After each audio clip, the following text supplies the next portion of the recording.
Baiklah Bapak Ibu sekalian, teman-teman sudah bergabung. Mungkin kita mulai saja caranya sekarang. Untuk presentasi yang pertama sebenarnya Bapak Bayu Wibisono, tapi mungkin Bapak Bayu masih ada kendala dengan koneksi, jadi bisa langsung kita pembicaranya. Yang pertama, sesi pertama Pak Rio Wirawan ya. Jadi sebelum kita mulai acara ini, kita buka dulu dengan mengucapkan Assalamualaikum, salam sejahtera buat kita semua. Salam. Oke, Pak Rio, mungkin bisa kita mulai acaranya, materinya Pak sekarang.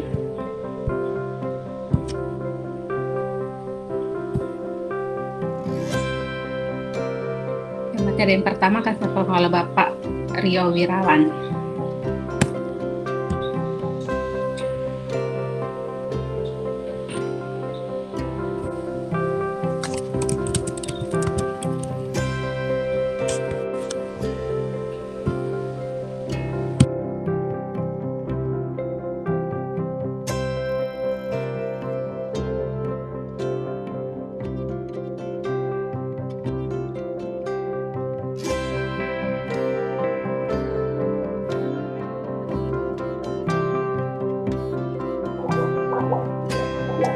Assalamualaikum warahmatullahi wabarakatuh.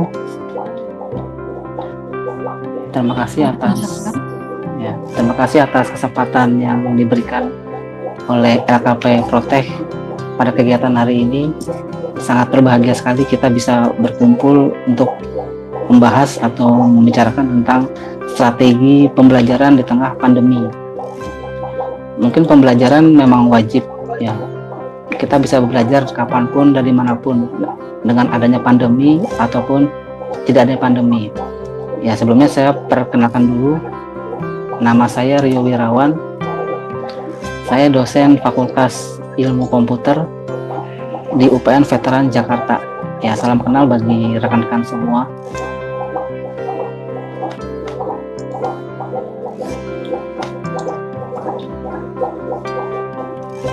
Ini sedikit formal edukasi ya.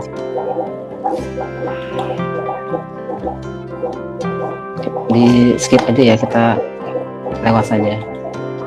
Nah, kesempatan kali ini saya akan berbicara tentang pembelajaran jarak jauh di tengah pandemi ya. Mohon maaf sebelumnya, speaker yang masih menyala mohon di unmute dulu, di silent. Soalnya di sini saya dengung. Ya.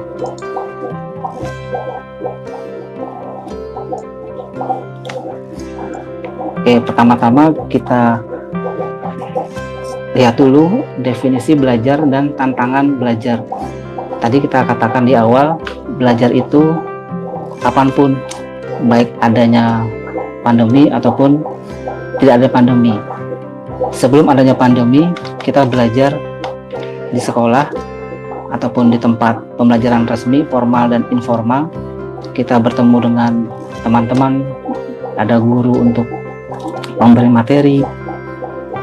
Di sana kita bisa saling komunikasi dan berinteraksi. Itu kegiatan sebelum adanya pandemi. Nah, namun sekarang saat adanya pandemi, hal yang perlu diperhatikan adalah menjaga jarak. Nah, karena yang dilawan adalah virus, khawatir kita akan tertular, kita harus menjaga jarak antara satu dengan yang lain. Itu yang kita kenal dengan social distancing. Bahkan minimalnya ada, ya, minimal menjaga jarak itu 1 meter. Nah, dengan kondisi ini sangat tidak memungkinkan untuk kita belajar di kelas seperti biasa.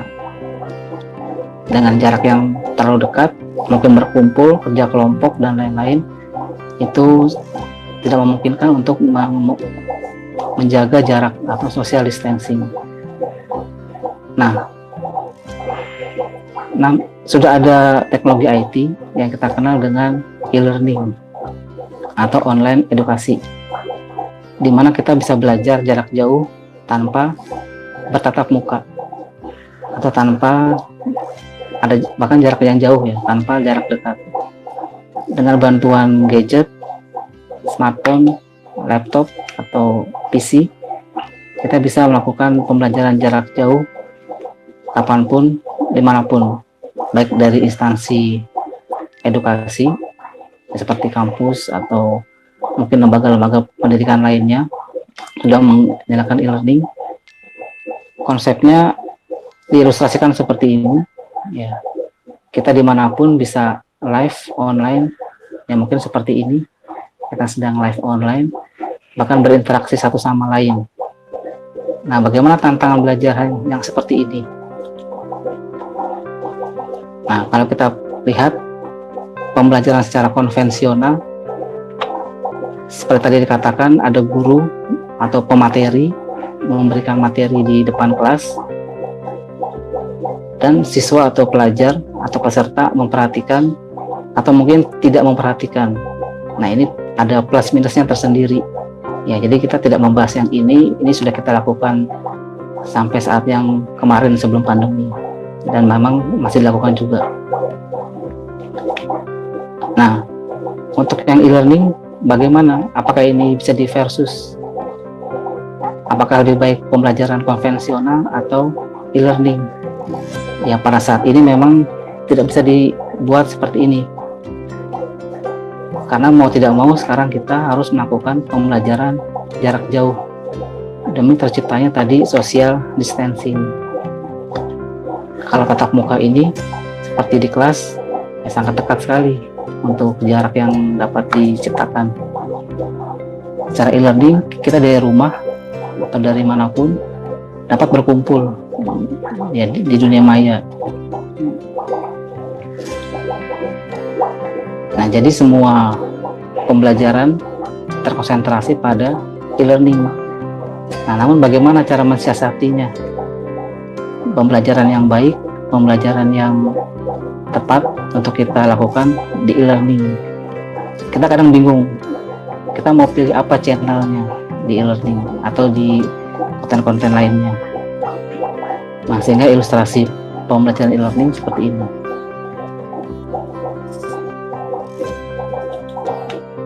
Nah, untuk menjawab itu sedikit banyak saya mau melakukan riset ke kampus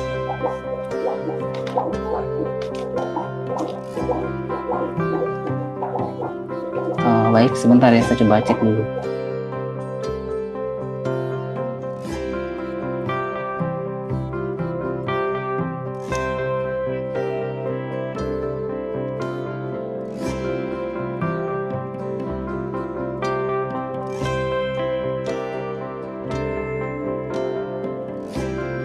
Bagaimana?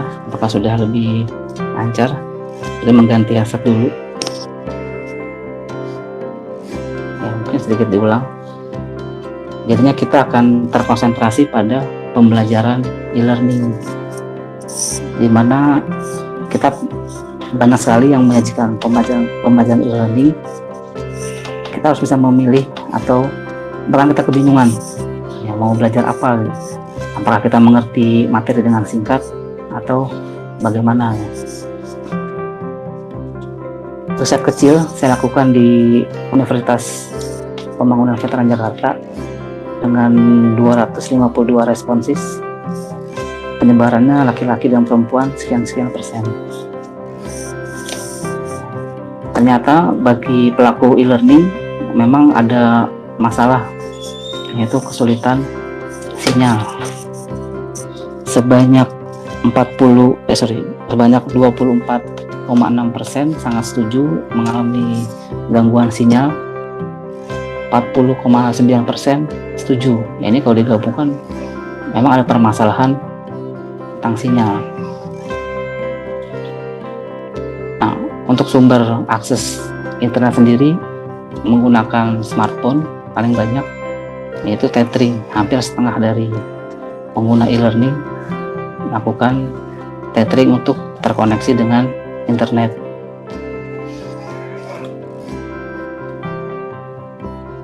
Paket seluler yang digunakan itu paket bulanan biasa, ya mungkin terbatas ya jadinya ya.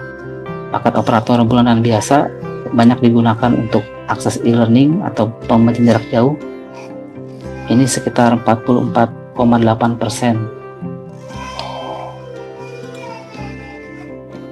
tools yang digunakan dalam pelaksanaan pembelajaran jarak jauh ini paling banyak LMS ya, karena di instansi harus menggunakan media yang formal yaitu LMS.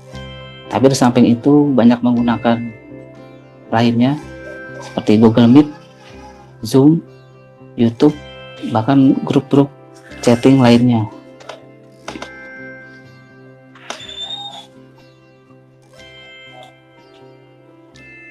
Untuk waktu banyak mengalami kendala, sekitar 36%, setengah setuju, ditambah dengan 39,7%, 39,7% setuju, 36,9% sangat setuju. Ini terkendala dengan waktu, karena ini di surveinya bagi mahasiswa, mungkin keterbatasan waktu belajarnya karena padatnya waktu untuk perkuliahan lainnya, jadi semakin menipiskan waktu belajar untuk dia,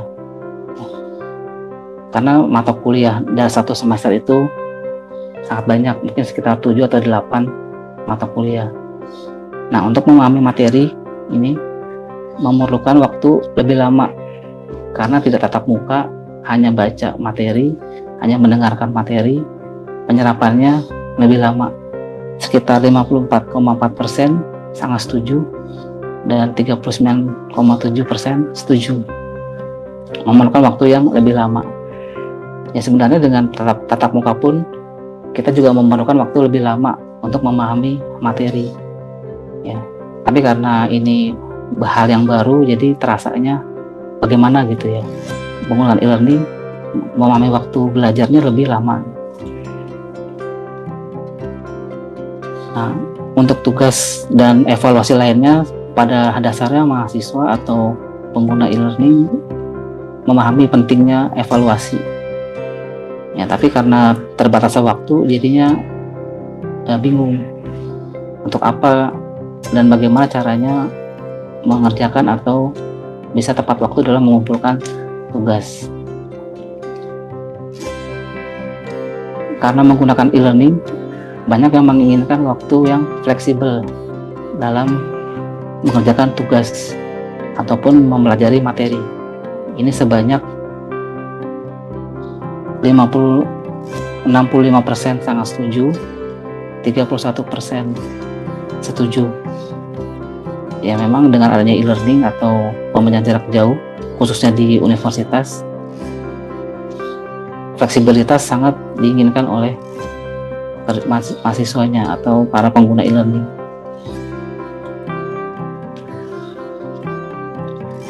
Media pembelajaran yang banyak digunakan oleh dosen dalam PJJ itu teks sebanyak 91,3%, visual gambar 44,8%, audio 25,4%, video 38,5%. Jadi media yang disajikan dosen atau pemberi materi secara umum di UPNVJ ini berbasis teks sebanyak 91%. Ada yang berbasis visual 44%, kemudian 25% audio dan video. Ini bisa memilih jawaban lebih dari satu, jadi dosen ada yang bervariasi, bisa menggunakan media teks dan juga visual, jadi persentasenya tidak 100%. Jadi dalam satu pembelajaran mungkin dosen bisa memberikan 2 mode atau 2 media pembelajaran. Nah, untuk kesimpulan pembelajaran jarak jauh ini sekitar 9,8% dosen itu terampil atau pemateri terampil dalam memadukan materi untuk dipaskan dengan pembelajaran elektronik atau e-learning. Nah, kemudian dosen menginginkan interaksi dan komunikasi itu sebanyak 21,6%. Yang kurang terampil sebanyak 22%. Nah, mahasiswa yang masih menilai lebih baik tatap muka langsung sebanyak 66,5%.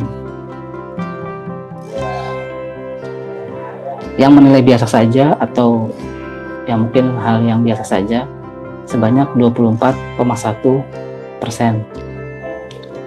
Jadi pembelajaran jarak jauh yang dilakukan di sini kesimpulannya seperti ini. Mungkin karena di masa pandemi ini ya berarti tidak hal yang dadakan atau memang tidak bisa diprediksi. Banyak yang pemberi materi juga banyak yang tidak siap memberikan materi secara elektronik. Kalau secara tatap muka ya siap, kalau secara elektronik tanpa ketemu langsung itu yang harus ditransformasi entah ke media visual dulu atau audio.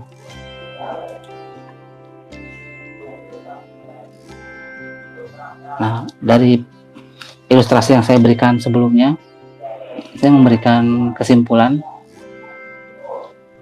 pembelajaran jarak jauh itu mau tidak mau menjadi solusi dari pembelajaran di masa pandemi. Karena tadi keuntungannya kita tidak tatap muka, tidak berdekatan.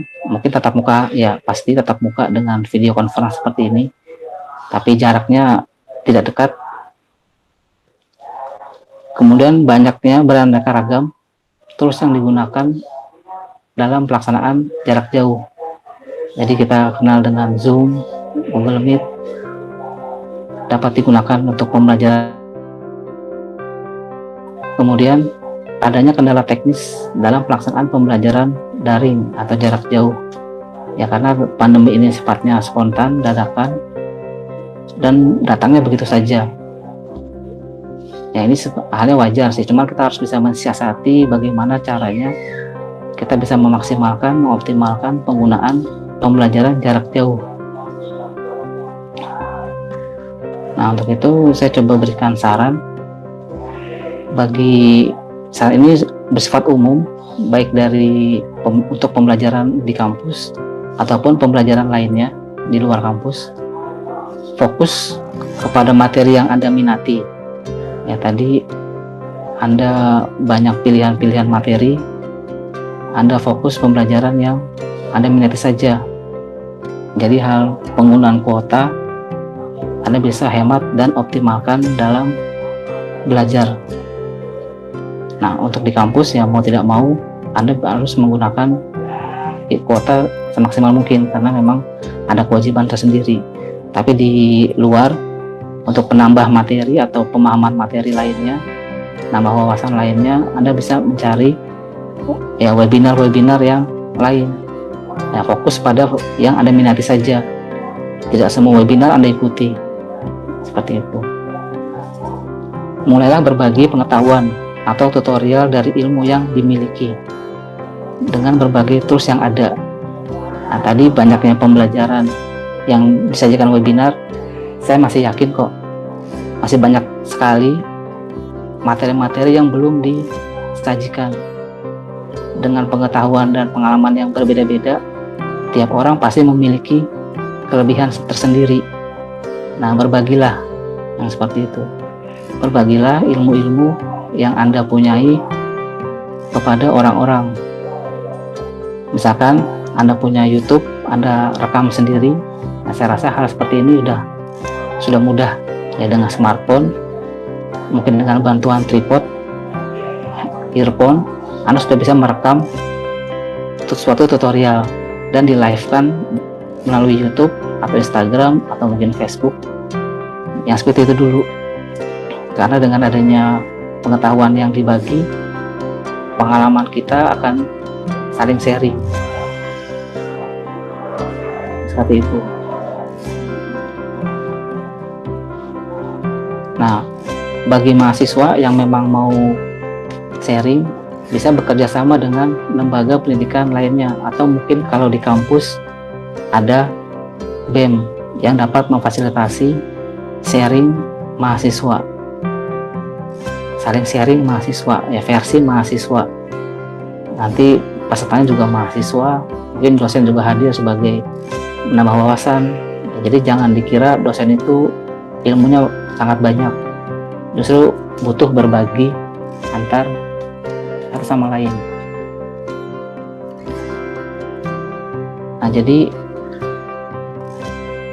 karena mungkin kita di rumah saja ya bosan ya, jadi berbagilah. Selain Anda mengikuti webinar, Anda mulai bisa membuat suatu tutorial yang dapat dimasukkan dalam YouTube atau Instagram, ataupun tadi bekerjasama dengan lembaga, atau kalau mahasiswa mungkin BEM bisa menyelenggarakan webinar versi mahasiswa atau ya versi mahasiswa ya. Nah, kemudian dalam hal selanjutnya saran dalam hal berbagilah hal yang positif. Ya tadi tutorial-tutorial, pengetahuan-pengetahuan. Nah, jangan sampai kita berbagi hal-hal yang tidak benar atau berbau hoax. Karena kita tahu ya, hoax itu menyesatkan, menimbulkan keresahan, bahkan nanti mungkin menimbulkan permasalahan ke depan. Kalau orangnya tidak terima dengan kerugian yang ditimbulkan dari hoax, nah kita akan terkena hukum yang berlaku. Jadi hanya berbagi hal-hal yang positif saja. Terakhir, stay healthy, jaga kesehatan untuk kita semua. Demikian presentasi yang saya lakukan. Kurang lebihnya mohon maaf. Wassalamualaikum warahmatullahi wabarakatuh.